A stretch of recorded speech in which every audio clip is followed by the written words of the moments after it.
Welcome to Inzira Exam Preparation. This is the 2025 Advanced Level National Examination in Mathematics, Paper 2, set by NESA. It is a demanding paper, so we'll take each question carefully. For everyone, we understand what is asked, teach the idea behind it, and work a clear step-by-step answer. Let's begin. First, how the paper is built. It carries 100 marks over 3 hours, and a calculator is allowed. Section A is questions 1 to 15, all compulsory, worth 55 marks. Section B is questions 16 to 20, and you choose any 3, worth 45 marks. The topics span matrices, calculus, vectors, complex numbers, and statistics. Marks are given for clear working, so show every step. Section A. These 15 questions are compulsory, so let's work through each one.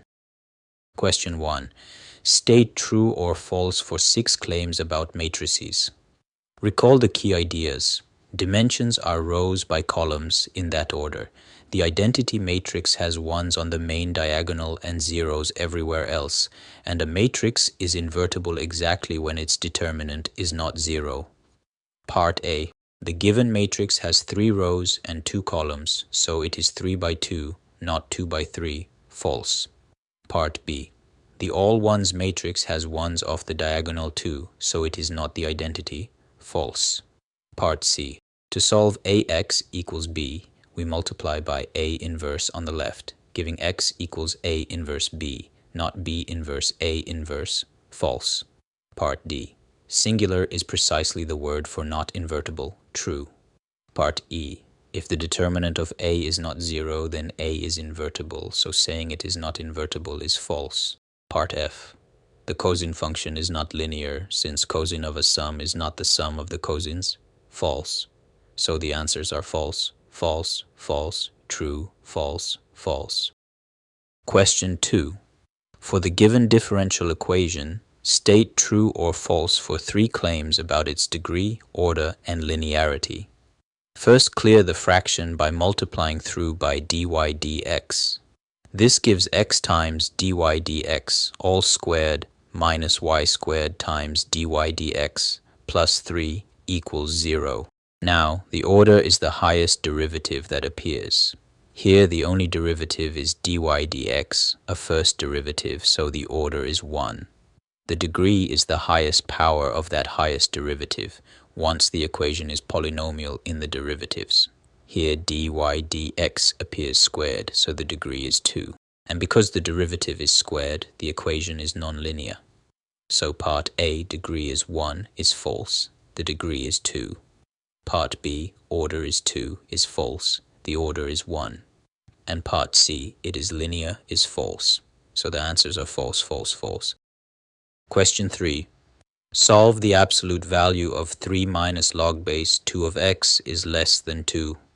The idea is that an absolute value less than a number means it lies inside a band. So the absolute value of a less than k means minus k less than a less than k. Here that gives minus 2 less than 3 minus log base 2 of x less than 2. Subtract 3 from all 3 parts to get minus 5 less than minus log base 2 of x less than minus 1.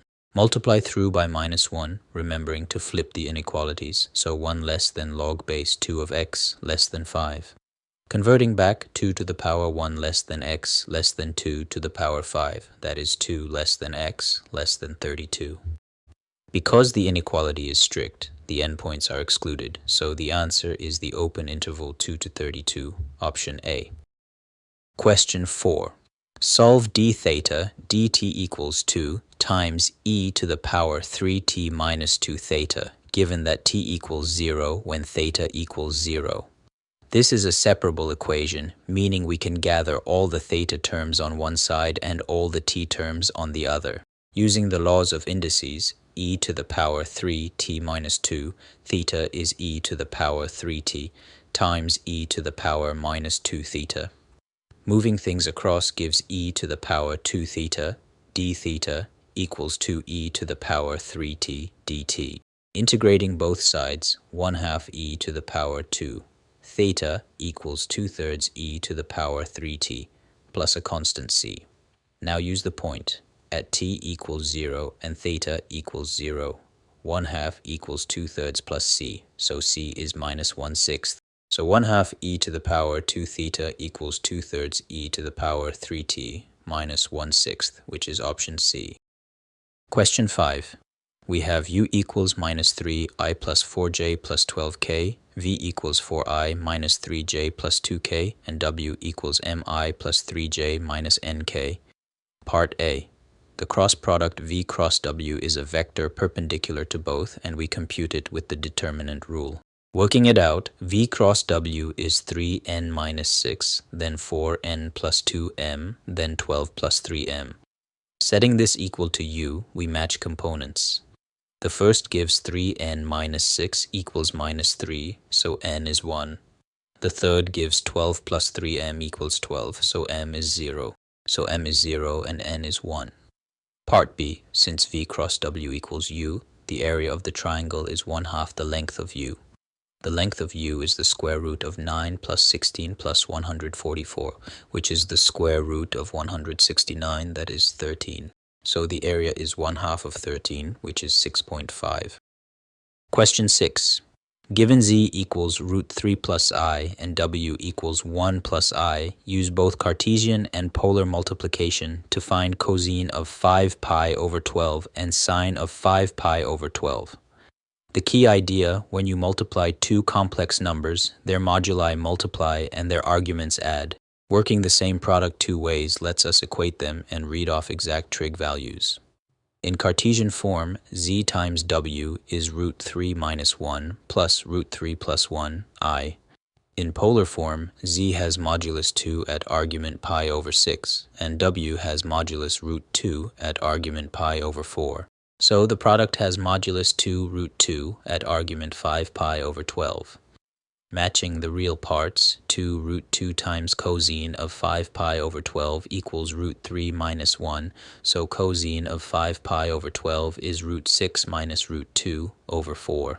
Matching the imaginary parts, sine of 5 pi over 12 is root 6 plus root 2 over 4, which is option D. Question 7. A bag holds 6 red, 4 white, and 8 blue balls, 18 in all. 3 balls are drawn at random. Find the probability of getting one of each color.